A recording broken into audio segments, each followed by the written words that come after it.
జగన్మోహన్ రెడ్డి గారు ప్రజలకు ఉపయోగపడే కార్యక్రమాన్ని మీరు అనవసరంగా మీ కమిషన్ల కోసం మీరు ప్రైవేట్ వ్యక్తులను ధనవంతులు చేసే విధంగా పేదవాళ్ళను పేదవాళ్ళగా చేస్తున్నారు. దీంట్లో పెట్టుబడిదారులను ప్రోత్సహిస్తున్నారు.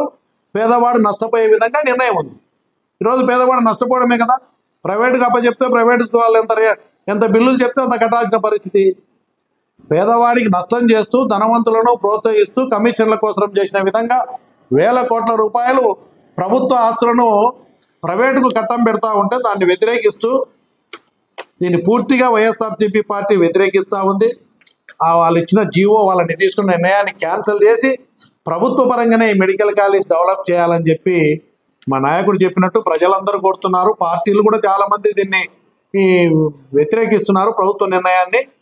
కాబట్టి ప్రజల తరపున పార్టీ తరపున మేమందరం కూడా డిమాండ్ చేస్తూ ఉన్నాము.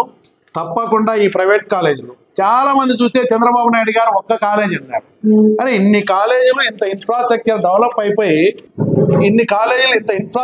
డెవలప్ అయిపోయి కళ్ళకు కనపడతా ఉంటే అసలు ఏమి కట్టలేదన్నట్టు తప్పుడు ప్రచారాలు చేస్తూ ప్రజలను మోసం చేసి ఈ కాలేజీలు వేల కోట్ల ఆస్తులను ప్రజలకు ప్రైవేట్ వాళ్ళకు పట్టం కట్టే విధంగా వాళ్ళకు పట్టం కట్టేదానికి తప్పుడు ప్రచారాలు చేస్తున్నారు.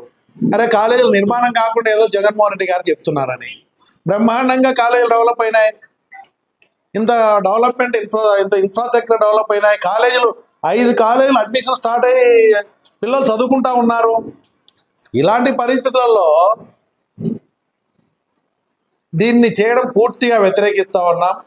పెత్తందారులకు ధనవంతులను ధనవంతులుగా చేసే విధంగా 1,00,000 కోట్ల ప్రభుత్వ ఆస్తులను ప్రైవేటు వాళ్ళకు అప్పనంగా కట్టబెట్టే విధంగా ఈ విధానాన్ని పూర్తిగా వ్యతిరేకిస్తూ కూటమిన ప్రభుత్వం చంద్రబాబు నాయుడు గారు తీసుకున్న నిర్ణయాన్ని ఉపసంహరించుకొని ఈ జగన్మోహన్ రెడ్డి గారి నాయకత్వంలో ఈ రాష్ట్ర భవిష్యత్తు కోసం తీసుకొచ్చినటువంటి ఈ ప్రైవేట్ మెడికల్ కాలేజీలను ప్రభుత్వ పరంగానే దీనిలను నిర్మాణాలు చేపట్టి నిర్వహించాలని చెప్పి కోరుతూ డిమాండ్ చేస్తా ఉన్నాం.